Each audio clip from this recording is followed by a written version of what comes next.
SLUK kitchen නාලිකාවට ආපු ඔයාලව සාදරයෙන් පිළිගන්නවා. අද අපි හදන්න යන්නේ පෝෂණීය ගුණ රැසකින් යුක්ත ලුණුවිල ශාකයෙන් ලුණුවිල සම්බෝල හදාගන්නයි යන්නේ. ලුණුවිලවල ඖෂධීය ගුණ රැසක් තියෙනවා. ඒ අතරින් බුද්ධි වර්ධනයට, ස්නායු ශක්තිමත් කිරීමට, ආහාර රුචිය වැඩිවීමට, ලේ පිරිසුදු කිරීමට, ඒ වගේම සම පැහැපත් කිරීමටත් ලුණුවිලවල ගුණ පවතිනවා. දැන් අපි ලුණුවිල සම්බෝලය තිත්ත නැති වෙන්න කොහොමද හදන්නේ කියලා බලමු. ලුණු සිහින්ව කපලා පැත්තකින් තියාගන්න.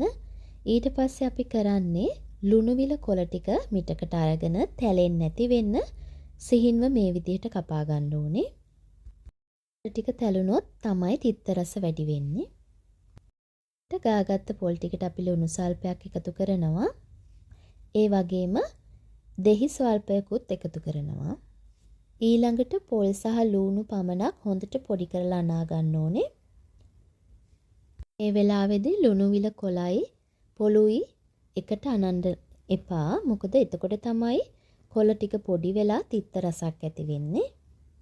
අනාගත්තු පොළුයි රතු ලුණුයි එකට කොළ ටික උඩින් ලාවට කලවම් කරගන්න. පොඩි කරලා අනා ගැනීමක් කරන්න එපා. ලොකු කුඩා සියල්ලන්ගේම මතක ශක්ති වර්ධනය කරන ලුණුවිල සම්බෝලයක් ඔයාලත් හදලා කන්න මේ විදිහට. වගේම යාළුවනේ මගේ channel එකත් subscribe කරන්න අමතක කරන්න එපා. ඊළඟ දවසේ අලුත් වීඩියෝ එකකින් හම්බ වෙමු.